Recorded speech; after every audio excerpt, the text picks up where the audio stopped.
Peace, y'all. It's the Lord here, Cold World. I'm over here kicking with my main man, Jay Wiggs. What's good, God? What's good, Brody? Can't call it. Just want to welcome everybody back to another episode of Brodies Sports Talk. We are at a certain destination. We have a big special announcement to make, Brodies. The Brodies are now at 1 million views and counting. Clap it up. Okay. Yeah, Wiggs. You know, we did it, bro. Hey. We set out about a year ago. And we just, cheers to the Brodies, man. Yeah, cheers to the Brodies, bro. A lot of work was put in, a lot of time and dedication, but we couldn't have did it without you guys. So we want to say thank you. And next is to get to 500 subscribers on our YouTube channel. And the only way you can do that is by clicking on the bottom right-hand corner and like and subscribe to our YouTube channel, also on Instagram, TikTok, and Facebook as well. And show your love and tell a friend to tell a friend as usual. But again, we are at 1 million views and counting. Now, you can't tell us nothing. Okay? You can't tell us nothing. No, it's kind of surreal. Cool. How does it feel, man? Like, it's kind of with it being digital, I don't think, we can really put into context what 1 million views really is. You know what I mean? Like, 1 million views is crazy, man. That's crazy, man. Like a million people have watched our show. So that's we've become a part of people's daily routines now, in some aspects. So definitely appreciate the love. It's only the beginning. It's only year one, though. We're not even at a full year yet. So we're ahead of schedule. I love it, man. Yeah, man. So to get things started here, we're gonna do what the refs normally do whenever you throw a flag, right? So upon further review, we're going to recap week one, our matchups here. If you look at the bottom screen there on the scroll, on the ticker there, Wiggs starting off hot. 4-0 with his picks. I'm 2-2 with mine. It would have been 3-1, but Mr. Acrylic, broke a nail and he couldn't perform under pressure. And then obviously, King Henry got a little cute. With the ball instead of tucking it, pause. He bossed my opportunity at a 4-0 start. But just to do a quick recap of the games, starting with the Thursday night game with the Eagles and Dallas. I mean, we obviously knew that the defending champs were going to win. They're the best team in the league, and they showed why. They're very versatile. They really didn't even have to pass to win. I like how Jalen Hurts just put the everything on his shoulders, and the defense still looks just as good even without Mr. Spittle. So what do you think about that game, real quick, Wiggs? Like you said, it was a great start to week one. The NFL is king, man. Like this is what we do in America. Football is what we do. It was a great week, and the Eagles came out defending their championship. I think the Cowboys looked good, but the Eagles were better. And like you said, they didn't even have to pass. A.J. Brown and Devontae Smith had less than 20 yards, less than 30 yards combined. Like, ew, that's kind of crazy. But when you look at the game that Jalen Hurts had one of his best games.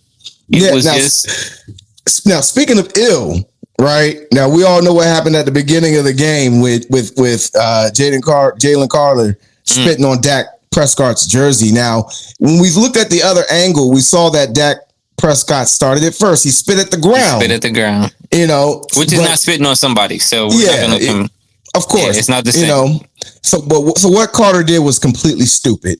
But from what it looks like, spitting on him cost him $57,222, which was his game check. And because he got suspended before the first snap, the NFL constituted his ejection as a 1-game suspension, which he was going to get. So they looked at him. That. Yeah. So he served his time. He was Dr. Paycheck. He'll be ready against the Chiefs next week. Now, I like that. Moving on to the game of the week for us, kickoff week for the Commanders against the Giants. We put belt to ass as we expected. We played a little sloppy, but it's our first preseason game, if you will, because none of the starters played and there was no continuity. So these first couple of games, expect some rustiness. I mean, obviously you saw JD overthrow Terry. But Wicks, what do you think was like the biggest X factor in this game?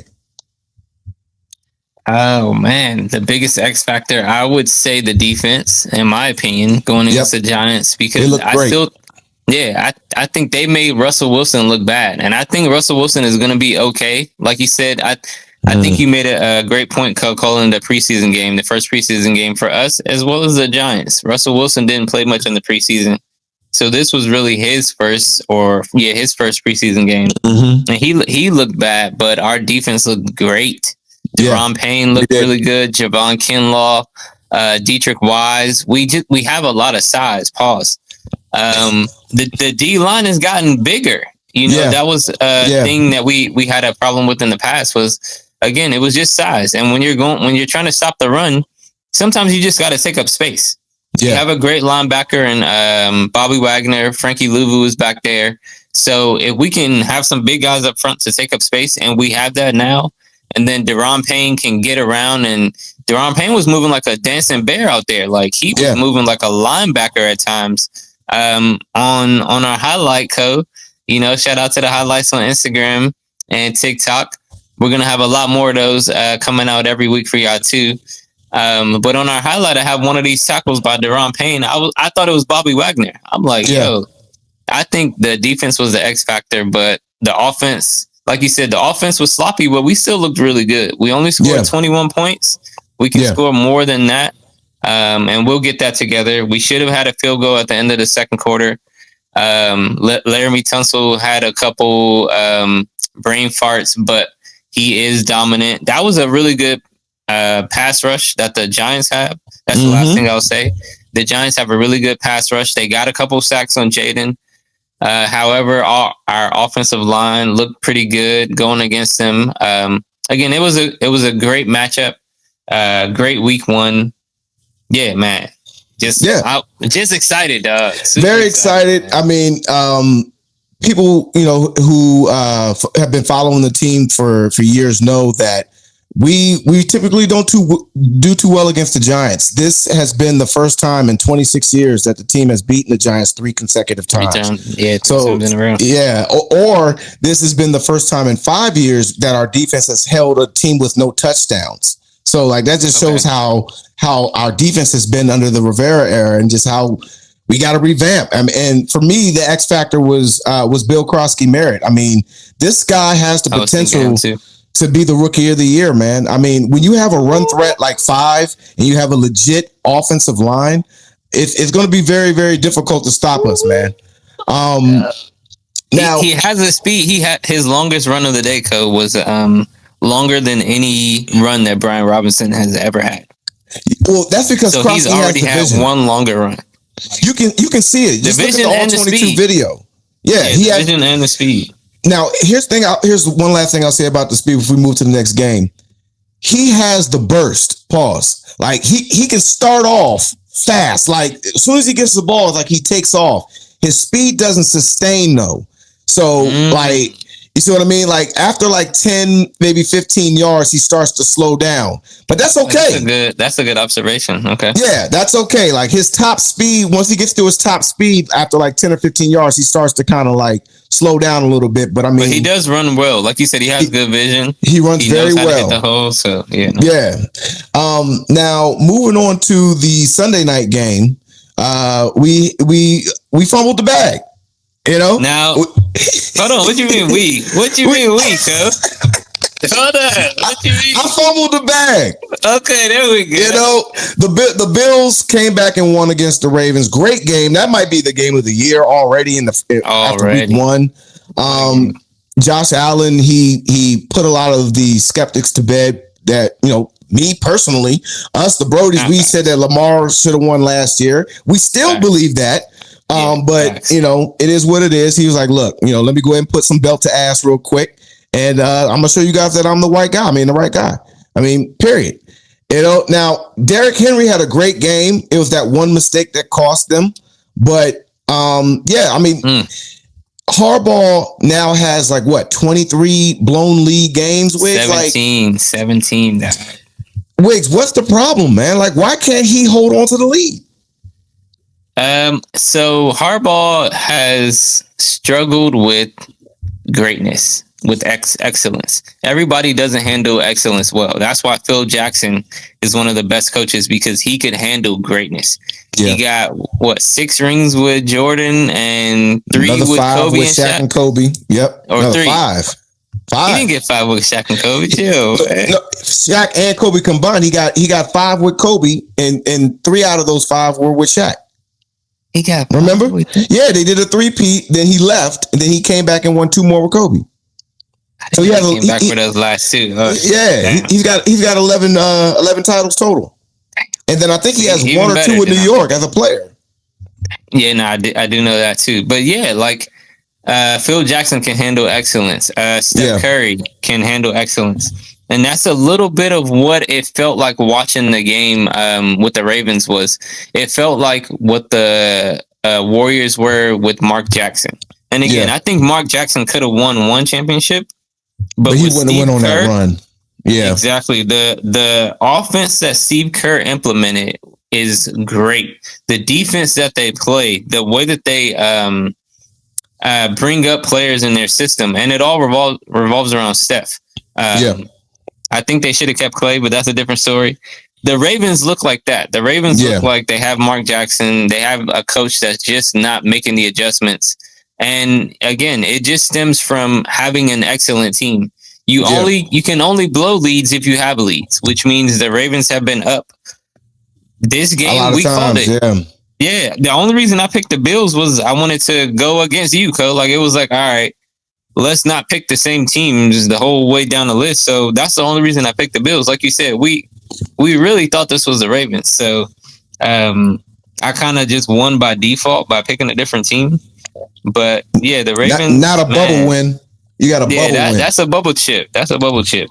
But then when you watch the Ravens lose, the Ravens beat themselves. So let me talk about the Bills, because they did win the game. Like you said, Josh Allen is the MVP in my opinion, and I would give some credit to Keon Coleman, the receiver. He was a rookie last year.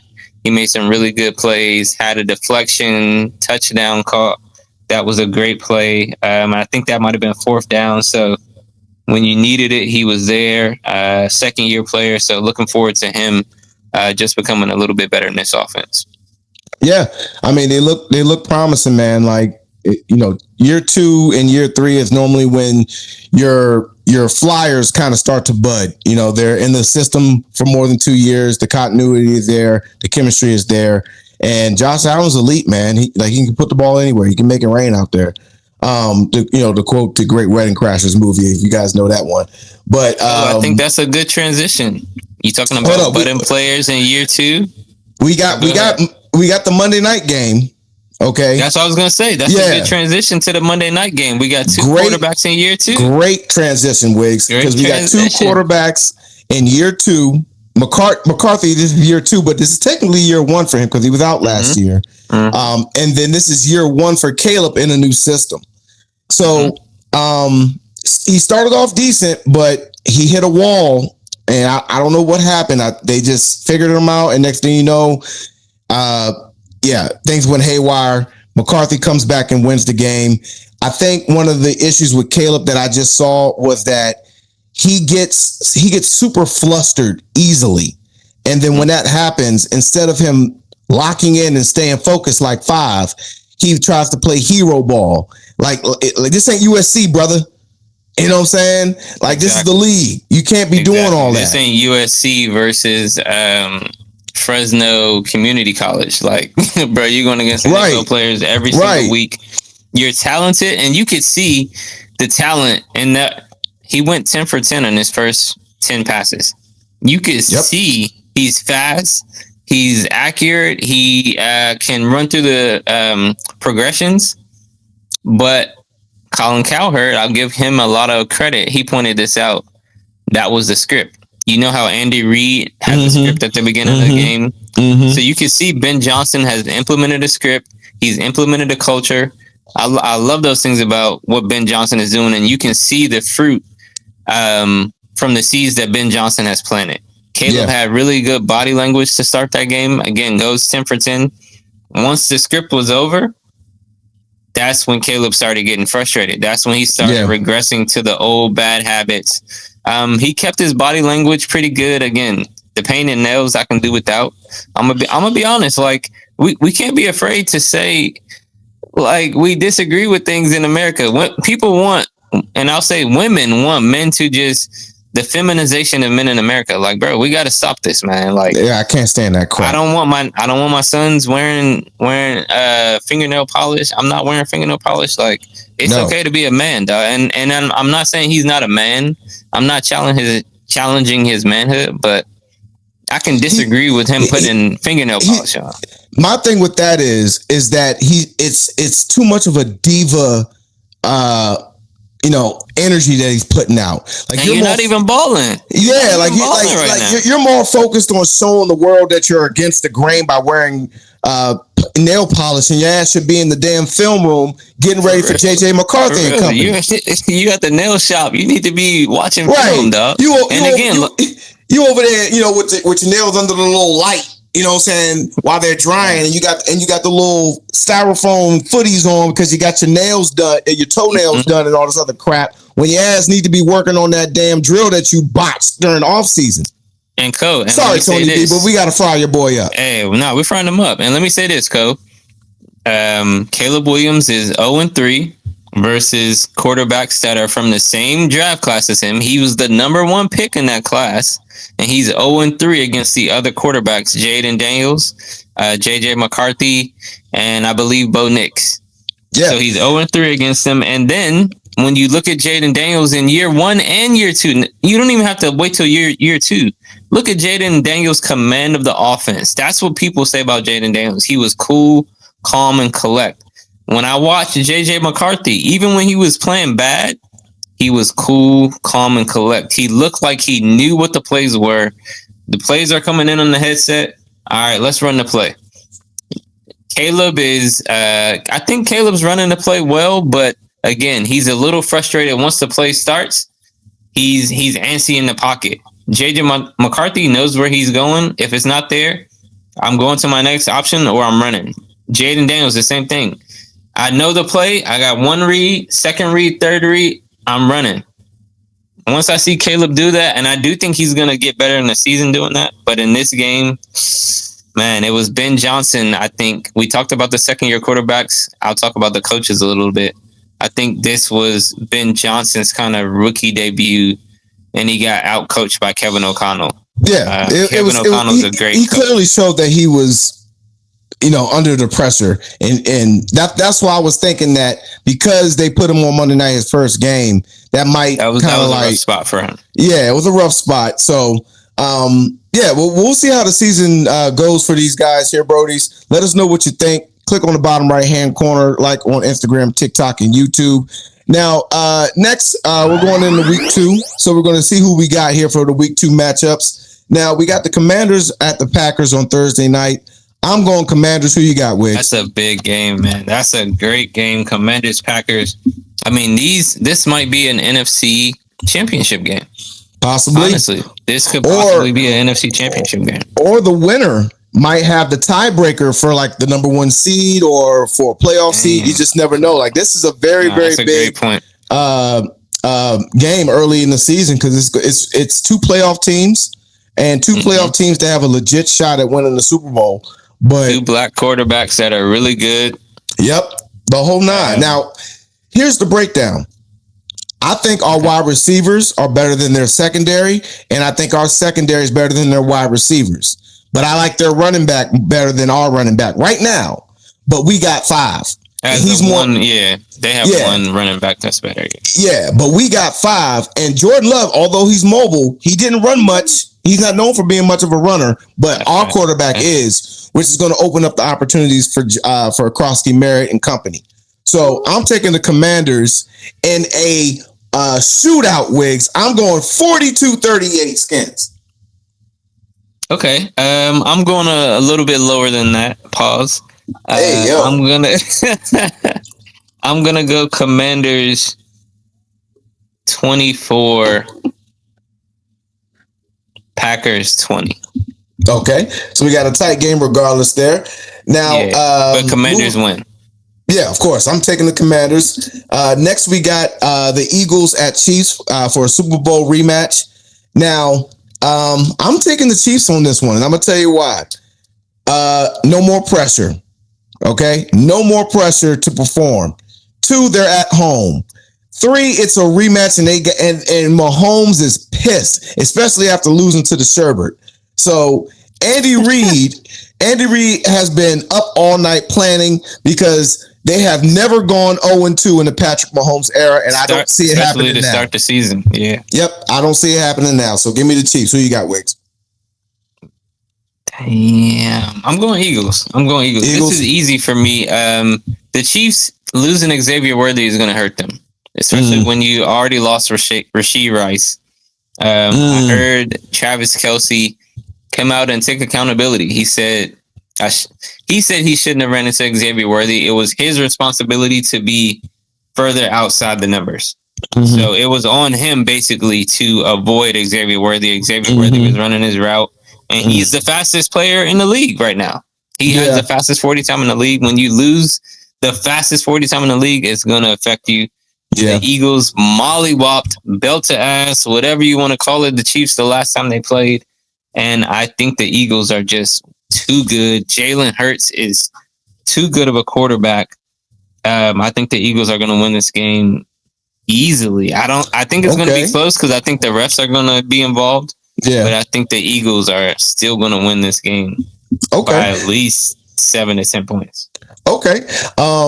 That actually might be a great transition for the last topic there in regards to that if they start off 0-2 in Kansas City. Now, the Sunday night game, we got the Falcons at Vikings. I'm taking the Vikings. I like how JJ McCarthy I like how he made the resilience in the second half. I think he's like, you know what? I don't have to do like what like Caleb is doing. I don't have to drop back 30, 35 times. I got 2 decent running backs and I got Jettas. I'm good to go. You know, I'll run the ball a few times, do a few play actions down to Jettas, and then he can gritty all night, baby. Give me the Vikings over the Falcons. Over the Falcons. Yep. Who you got, Wiggs? Then give me the Falcons, man. And this one is, I would say this one is kind of easy again as well. Pause. I think the Falcons I think they have a really good quarterback in Michael Penix. Now, I think Drake London got hurt, so he may be out. Okay. Again, with injury, all these things are with injury. We're a little early in the week it's Wednesday. But we haven't got all the injury reports for certain teams, and a lot of teams are just waiting till Sunday to tell you if the players, which I respect it. Don't let your opponent know if a player's out or not. So I respect it. But if Drake London's not playing, that does change things. He's their best receiver. But I like Michael Penix, and I think Michael Penix is better than Caleb Williams. I think JJ McCarthy. I like JJ McCarthy's poise. However, it's the NFL. Yeah. We got a little bit of tape on you, JJ. Now we know what you struggle with. All right, we're going to double Jay Jettas, man. We not letting Jay Jet. You got Jordan Addison again. We got these suspensions. Rashee Rice is out. Jordan Addison is out. I think these teams are going to struggle because of those receivers that are just impact players being out. So I'm going to go with the Falcons on this one. Okay. And then wrapping up, it always falls down to Monday night. We got 2 Monday night games, but we're going to take the first one, which is the Bucs I'm going to be asleep by 10, cuz. Right, exactly. Bro, I don't know what they're doing here. But we got Bucs at Texans. I'm going to go Bucs. I believe in Baker Mayfield. I like the defense. Get on that train, dog. Baker train. I like Baker. He's just not my top 50. But like I like Emeka Ibuka. I like what he did in Bucky Irvin. A lot of people would have him possibly being the offensive player of the year. On Kevin Sheehan's show on ESPN, shout out to the Team 980. They did their bold predictions, and Max, who's the producer on the show, said that he thinks that Bucky Irvin could have a really good year. So, all right. So I got the Bucks. Are you rolling with them too? I would assume so, since Baker's your quarterback. Give me the Bucks and Baker and Emeka and Evans. Okay. We waiting for Godwin to come back, but yeah, the Bucks, man. I think they had a really good game versus the Falcons. I think the Falcons are a lot better than they were last year, and the Bucks were still able to beat them the same way they beat us in Week 1. They fought hard against us in the playoffs. I think if they would have won that game last year in the playoffs, they would have been able to go a little bit further as well. So I think Tampa Bay is a really good team. I have a lot of respect for Baker Mayfield, but just watching Baker play, like, he's tough. He can take hits. He puts his body on the line. He's a great leader for that team. To follow up after Tom Brady, like, players don't come in after great quarterbacks and just succeed. So for him to be able to hit the ground running, that doesn't happen. His first year, they won the division, and they've won the division 3 straight times, I think, ever since. So man, I'm very happy for Baker because he didn't get a fair shake in Cleveland. He didn't have enough time in Carolina. He had a brief stint in LA, and he found his home in Tampa Bay. So I'm definitely happy for him. So let us know what you think there, Brodies. Click on the bottom right hand corner again. So we need to get to 500 subscribers here. We're already at 1 million views. 1,067,000. You're watching the show, but you're not subscribed. Yeah, the amount of views that we have don't match the followers. So hit the follow button. Can you imagine if every follower hit the subscribe button? If every viewer hit the follow, yeah. I mean, every viewer hit the subscribe button. That's crazy. We'd be a million. We're going to get there. Millions. Let's go. We're going to get there. And speaking of making millions, we got our WIGG parlay locks here, okay? Hey, we're going to have to make the money somehow, cuz. Right. So, again, full disclosure, these are our own bets using our own personal money. We are waiting for our sponsors out there. Shout out to FanDuel, MGM, and DraftKings. It's all that good stuff. Cut the check. Hey, the Brodies are here for it. We might need the OnlyFans sponsorship, man. Where I know, right? Man? I know, right? Get the Brody fans going. Brody fans. We're gonna start Brody fans. Oh my gosh, chill, Wiggs. Hey, yo. So here's how we did last week there, Brodies. Our locks hit at a rate at 75%. We had 3 out of 4 that hit. Now, obviously, that's just the risk that you're going to take when it comes to parlays. The payout would have been $1,500 if you did a minimum of $100 bet. And that's kind of what the benchmark is going to be here for you guys here. You know what I'm saying? $100 is going to get you a certain payout here. And to start that off here, Wiggs, who do you got for the quarterback here for this week's locks? All right, so again, we're a little early in the week. I'm using FanDuel right now, and FanDuel, we're gonna need these bets by Wednesday. Last year we had these bets by Wednesday. I'm gonna need y'all to get on it, FanDuel. So we only have one game to choose from this week. So we're working with the Commanders versus the Packers, and that gives us a lot of options. We did use Jaden Daniels last week, so we're gonna go with Jordan Love this week. Okay. 227 yards at minus 114 odds. I mean, I like Jordan Love, and he likes to pass the ball. They do have a really good coach. I think he runs a really good offense, and I think they're figuring out a little bit more about who they are as a what kind of scheme they want to run. They're going to run the ball with Josh Jacobs. I think the coach understands that because I think this coach played with Aaron Rodgers, and he was kind of one of those coaches that likes to run before he passes. And I think he's starting to understand in the NFL, in the current NFL that we have, if you want to have more of the time of possession, you need to run the ball. Get Josh Jacobs going and then get the pass going. It takes some pressure off your defense because you're controlling the clock. So I can see the Packers doing really, really well. Again, I'm betting on the Commanders, but I'll also bet that Jordan Love has a decent game. I'm going to say one more thing, Co. We're kind of going against this in the later segment with the receivers, but Jordan Love likes to spread the ball around. So I was just about to say that. who he's going to go to with that 227. Yeah, that's a good point because he threw to 8 different receivers in the first half in the last game. He's not going to do that in this game, but he may have to because he's going against the no-fly zone in Amos and Lattimore and Sarah still. Damn it. Okay, but I like the pick. It's going to be garbage time points because now actually I'm calling a that's a good point. A shootout. That's a good point. I'm calling the shootout. So it's going to be, like I said, it's going to be like 42-38. So 227 shouldn't be that bad, but if it's closer, he'll get it in garbage points. Now what do you got coming in for the running back? All right, for the running back, we're going with Bill. This one, Coach said this one is too good to pass up. We were talking about this one, 38 yards for Bill. If Easy money. He only had 10 carries last week and he had 80 yards. Ashton Genty, I think, had 18 carries for 38 yards. Yeah. He had 10 for 82. So let's say he's half as good as he was last week. He's still getting 40 yards. This should be easy money. Now, I do think the Packers are a little bit better on defense with Micah Parsons. However, they lose the big defensive tackle and Kenny Powers, whatever his name is. He's still got to prove himself.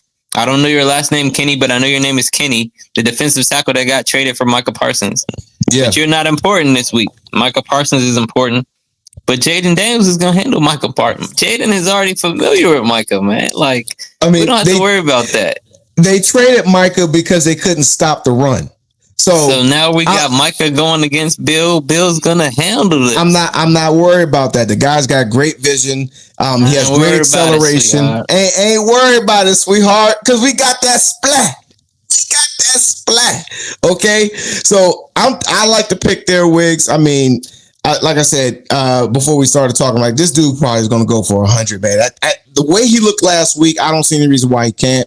Now, going for the hundo. Now, for half a hundo, we got a certain wide receiver coming in that kind of scared everybody, but everything's good now. Who you got coming in for the wide receiver lot? This one was a little scary, Co. Scary Terry, that is. 50 yards for minus 158. We saw the miscommunication, the disconnection that Terry and Jaden had in week 1. I said it was about Adam Peters. You said it was about Scary Terry not being in camp. Should have been there. I gotta agree. It's on both of them. Like I said it all off season. It's on both. It's on Terry. Terry, you're under contract. Be on the damn practice field, Terry. You're under contract. We'll get the contract worked out. Don't worry about it, sweetheart. Don't worry about it, sweetheart. We need that splat. That was supposed to be a touchdown. You were wide open, so that would have been 50 yards right there. Right. This week, knowing Terry, knowing Jaden, they probably stayed after late in practice. And said, we're going to get this timing down. We're going against the Packers. We cannot afford to miss an opportunity. Jaden, hey, what's the Denzel coaching joint when he tell him, like, get that shit in? No. Let's go to work. We need it, dog. So he said, the off season was fun, huh? Not anymore. It's not fun anymore, is it? Exactly. So Jaden got them boys in line. I know Terry's going to be on point. 50 yards, minus 158. What do you think, man? Yeah, give me the 50 yards. I mean, I think they're going to try to test them with the deep ball because, like I said, their secondary is not keeping up with our receivers. They're just not.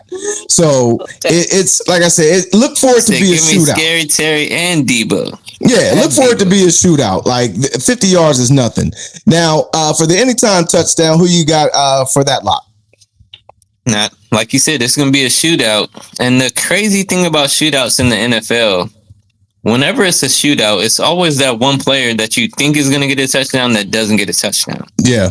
But when you're going against the Redskins or the Commanders, this is where players get their highlights. Good players get their highlights versus the Commanders. Josh Jacobs is probably the best player. One of the best players in this game outside of JD5 and Jordan Love. So give me Josh Jacobs. I do think our run game is a lot. Our run defense, I should say, is a lot better. Yep. But I think Josh Jacobs is just really good. I think the Packers are going to have opportunities, whether it's just their offense moving the ball or it's the defense giving them chances. I think they're going to have opportunities at the goal line. We had really good stands against Russell Wilson last week. I told you, I think Russell struggles at the goal line. But I think when you have a player like Josh Jacobs, you got to give him a chance. I think that Packers are going to give him a chance. And I think he's going to get one touchdown against us.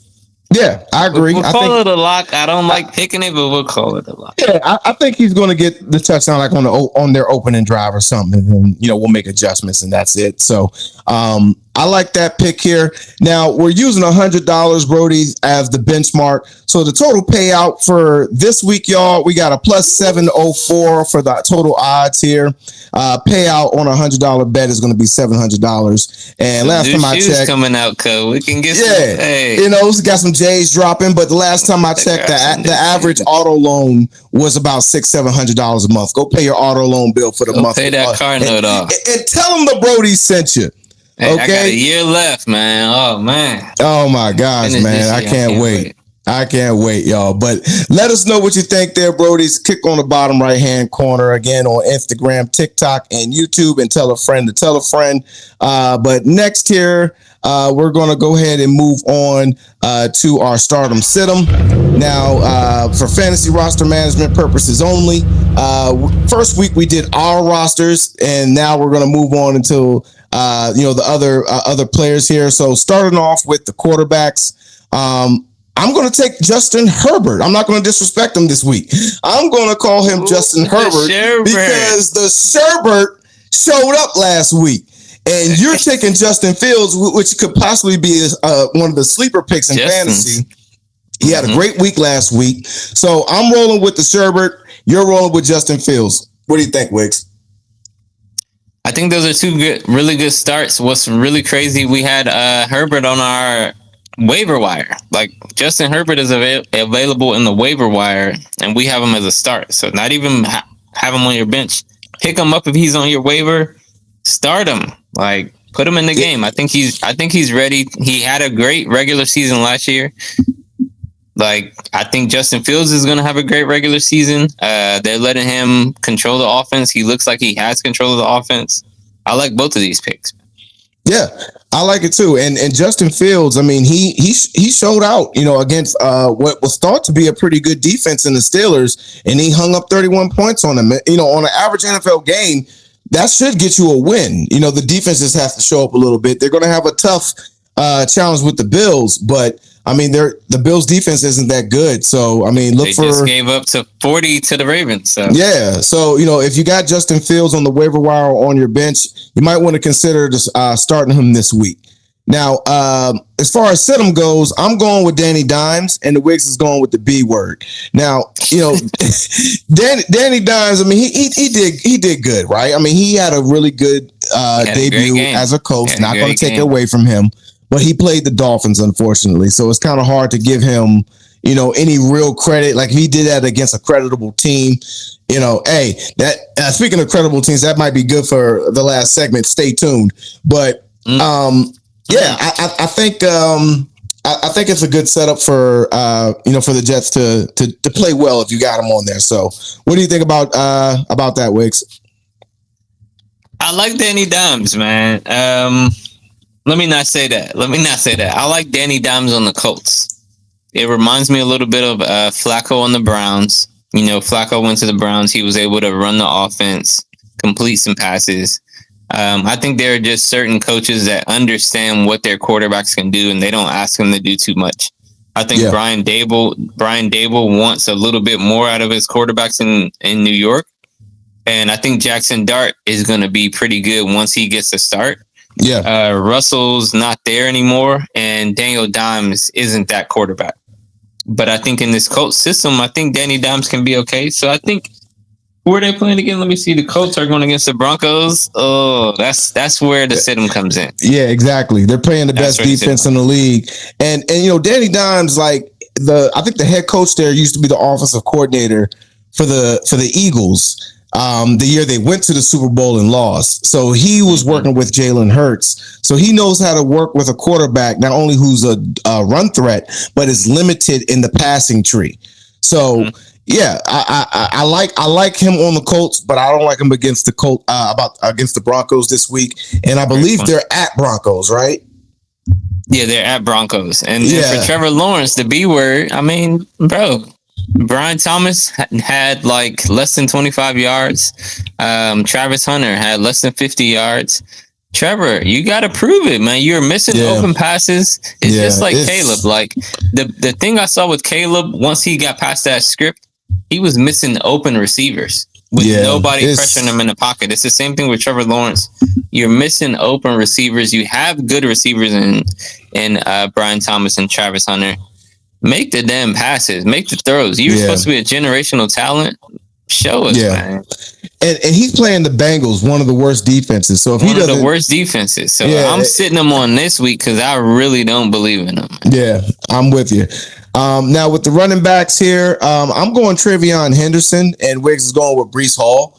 Now the Patriots are playing the Dolphins. It's a division game, and I think the Dolphins, I hate to say it, man, they may be in the running for a top 5 pick, man. Not too much on my Dolphins, I'm sorry, man. Like I might even take the Patriots to beat the Dolphins.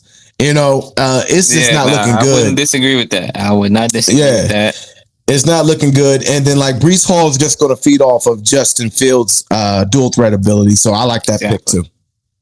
Yeah. All right. Yeah, that's what I think for Breece Hall. I think he's the same way you talked about Bill, like any of the Commanders running backs. I think Austin Eckler was 22 yards.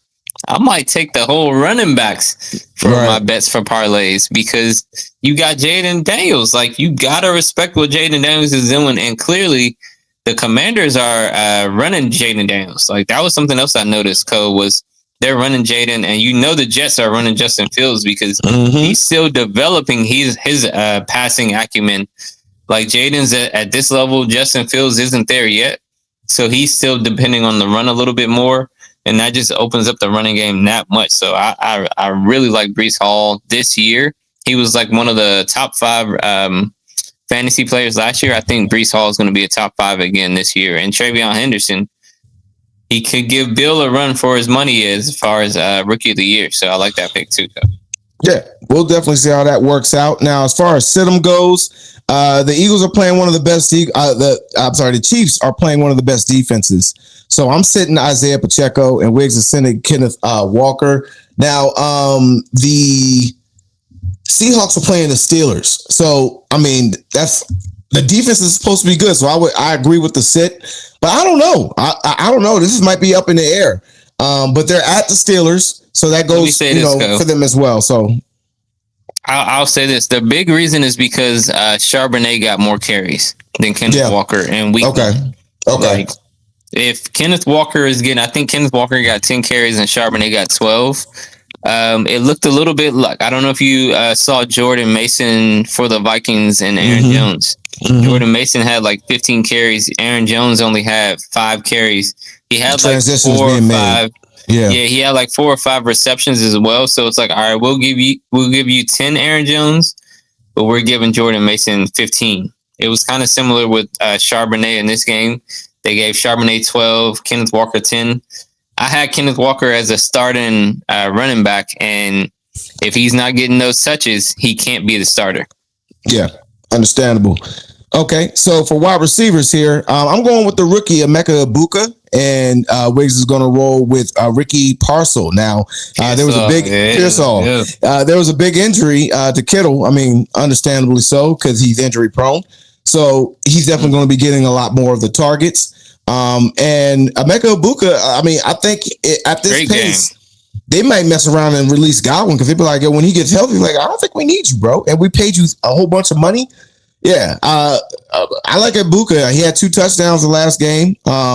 He actually called that last touchdown he called. You heard about that? Like, he was on the sideline saying, give me the damn ball.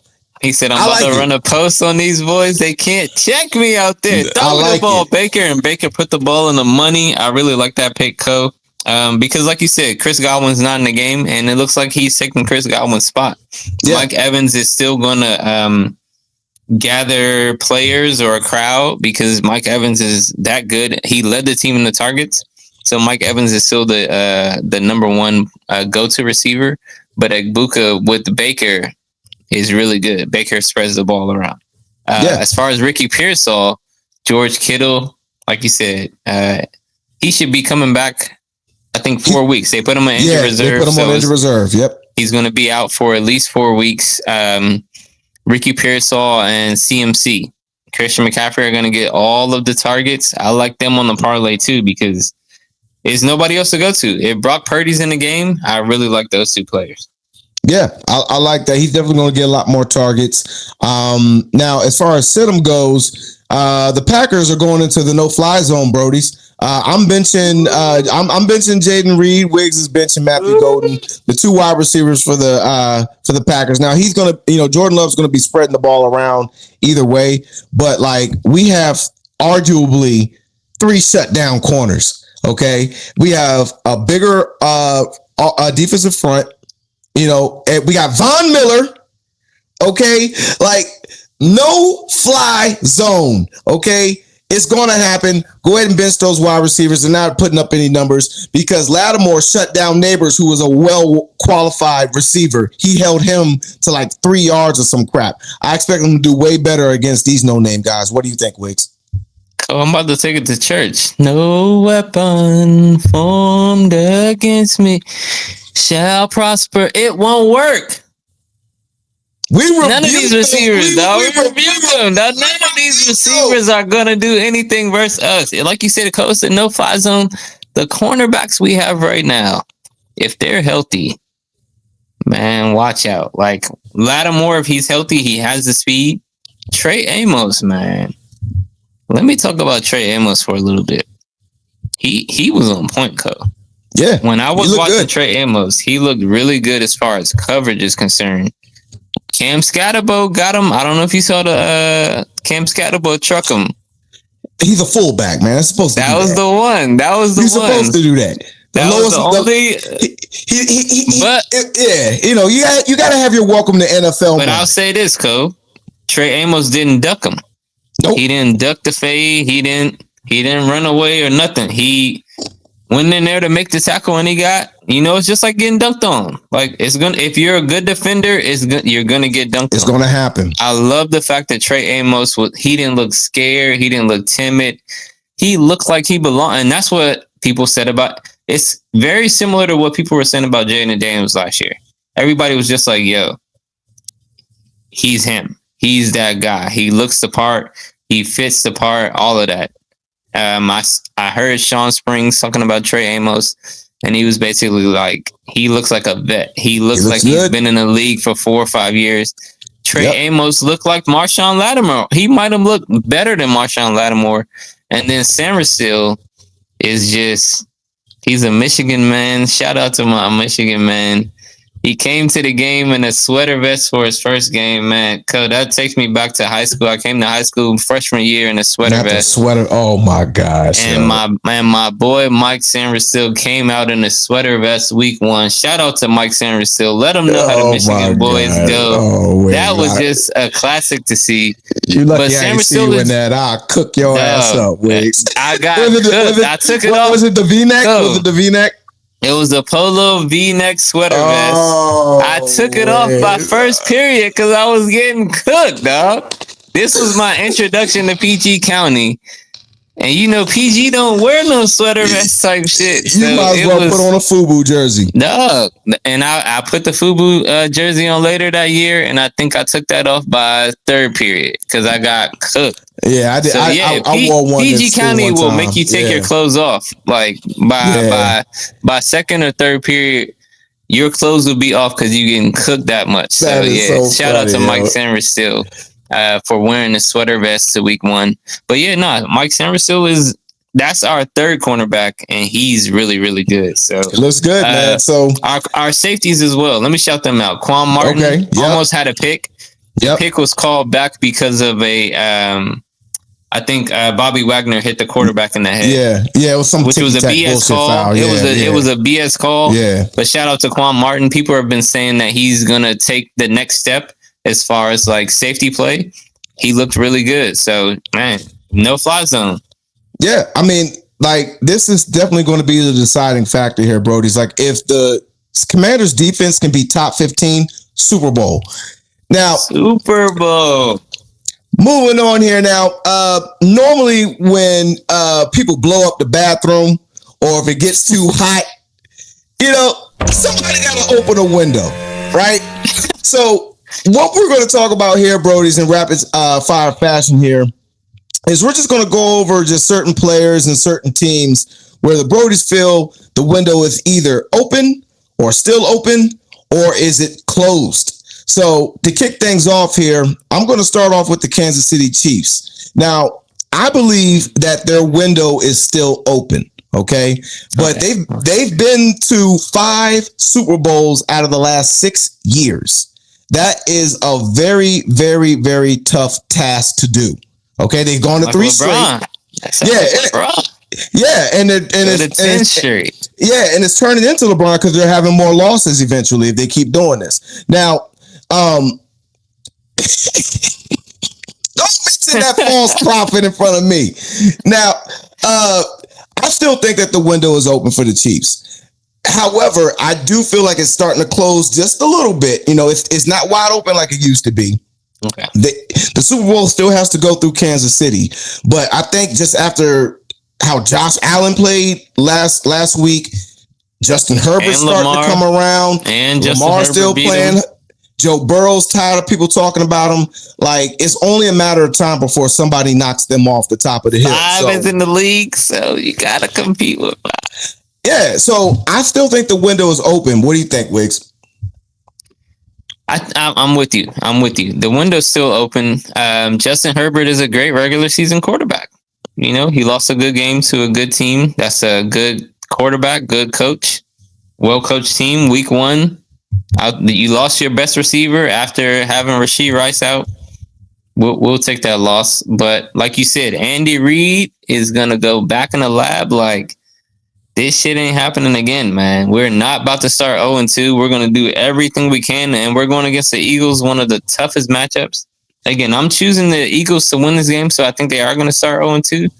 However, even with the 0-2 start, they might go 14-0 after that. That's how good the Chiefs are, man. You cannot count them out of any game. Mahomes is the best quarterback in the game. Still. Outside of Jaden Daniels. He's the best quarterback in the game until somebody else takes him off the throne. So, as far as winning is concerned. But I think you're right. But that window's getting tight. Chris Jones in that defense, they're starting to feel the loss of certain players. They lost some players on the defense. Yeah. They're starting to feel it. So we'll see how it works. Now, as far as closed window, I hate to do it to you again, Wiggs, but the Miami Dolphins, man, I'm closing the window on them. They had a great run. They showed promise, but Tua, the concussions, I think they're starting to settle in. He looks shell shocked, man. I think someone needs to talk to him and say, I think it's time to hang it up, because he's literally one bad hit away from it all falling apart, God forbid. But it's just not there anymore. Tyreek's speed is starting to decline. He's turning into more of a diva. Waddle can't stay healthy. Achane can't stay healthy. Their offensive line is as strong as wet wheat bread. It's over. They McDaniel, they don't respect this guy anymore. I wouldn't be surprised if they're hollering at his wife during timeouts. Like, it's over. You know what I'm saying? Close the window on the Dolphins. What do you think, Wiggs? This one hits home, man. This one definitely hits home. This is my team, so I'm a little somber about this. Like, I wasn't expecting this week 1, week 2, but this is the thing with the Dolphins. Like, the Dolphins can be trash for 8 weeks out of the season, and then week 8 they wake up. So I don't know that I'm going to close the door on the season, but I'm definitely close the window. I don't even want to watch this team. This is my team. I don't even want to watch them. I would much rather watch the Commanders. They are a tough watch. Like, watching Tua, watching the defense. Like you said, McDaniel doesn't have them ready. Players are saying that the way we practice is trash. it's a bad look. And as a fan, it's one of the worst. Like it's one of the worst teams in front. It feels like what the Commanders felt like when we had, what was the old owner's name?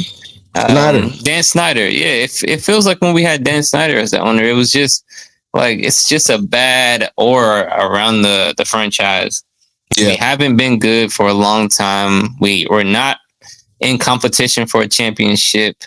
We're not. I don't think we're gonna make the playoffs. I feel like I wish we would trade Tyreek. I wish we would get rid of Tua and just rebuild. Like, yeah, man, close the window, close the door, close the window, lock the locks. Like, but again, with the Dolphins, they might turn it around halfway through the season. They're just a weird team like that. Yeah. Every time you count them out, you look up and they're in the playoffs with an 8-9 record or a 9-8 record. Like it's just really weird how they work, man. This is the year for them to turn it around since they had a bad year last year. They're on and off every other year. So this is the year for them to do it. But like it's going to start getting cold soon. So they better start racking up some wins. Now, as far as players go, I'm opening the window on Justin Herbert. Okay, he really impressed me. He did this against the Chiefs defense. Justin Herbert. Yeah, that was a great defense. I mean, obviously you're overseas, so athletes are creatures of habit, so that throws your routine off and all that good stuff. And he put belt to ass, man. Not like clutch plays after clutch plays. I liked what I saw. Obviously, it's the regular season. We can see if he could do it in the playoffs. But right now, with John Harbaugh being a quarterback guru and just coddling him in areas that he's weak in, I'm opening the window on the Chargers, man. What do you think? I think you're right, Cole. Open that window. Like, Herbert, come on up. If this is your teenage daughter calling, come on down. Come on up through the window. Put that ladder up. Not like we on Dawson's Creek or something. Hey, yo. Head ass. But yeah, open the window for Herbert, man. Let him in. I think this is, again, some quarterbacks are really good in the regular season. I think Herbert's one. He has all the traits, all the intangibles. So I like Herbert in the regular season. And yeah, I think he only had like 3 interceptions last year. So I really like Herbert. Harbaugh is going to put you in a position to win. That Harbaugh. He's still coaching. Right. His brother is not coaching right now. But in San Diego, he's still coaching. He's got Herbert looking good. And then let me tell you who I'm closing the window on, Co. Okay. Or opening the window. Let me tell you, I'm going to open the window with Herbert. Let's bring JJ McCarthy with him, man. I like it. I think this is a similar. JJ McCarthy was also coached by Harbaugh. Look at the transition, code. Look at the transition. He was also coached by Harbaugh. Yeah. So he's got that calm confidence. Like, we're going to run the offense. We're going to run the plays, and we'll see what happens at the end of the game. All I can do is try my best. JJ McCarthy, like, when you watch him, he has the intangibles. He has the traits. He can make the throws. He can make all the throws on the field. He can do everything you need him to do. He's just got to get more experience, in my opinion. Yeah. And if you're under Kevin O'Connell, you're in the best position possible in the NFL. Kirk Cousins, you know I hate Kirk Cousins. Kirk Cousins looked good with with Kevin O'Connell. Yep. Sam Darnold looked good with Kevin O'Connell. JJ McCarthy comes out and gets his first win after having the first 3 quarters look like trash. And Kevin O'Connell said he went to him at halftime and told him, "You're going to win us this game." JJ McCarthy comes out in the 4th quarter, goes 6 for 8. Let me look at my notes. JJ McCarthy comes out in the 4th quarter, goes 6 for 8. Like 86 yards, 2 touchdown and 2 rushing touchdowns. Yeah, like that's just clutch. Had a great game, and I think he can repeat that. He's just going to have to have a couple of. He had the pick 6, so he's going to have a little bit of a learning curve as well. But when you have Kevin O'Connell as your coach, I think the Vikings could make the playoffs. Like they were 14 wins last year. I think they can get 10 this year. I agree. I mean, with that defense, that's going to give you at least 8 games. And if they play, ball management with McCarthy like they did in the second half, I don't see any reason why they can't win at least 10 games. Now, a team that's not going to win 10 games is going to be the Chicago Bears, because I'm closing the window on Caleb Williams. Okay, Tony B, we're sorry. I'm sorry, Tony. Sorry. Now, look, don't get me wrong. I understand it's still the second year. It's only the first game. I know there's plenty of wiggle room and capacity to move around. I understand that. But what I'm doing here is I'm closing it on Caleb Williams right now, because he has not shown that he's mature enough to handle the pressure of being an NFL quarterback. He is more concerned with his nail polish and taking pictures with flowers on the side of his head. He's more concerned about being a diva and a brand than a freaking quarterback. And here's one thing I wanted to mention here about the Chicago Bears and their GM. He was sold on Caleb Williams 2 years before the Bama even came out of school.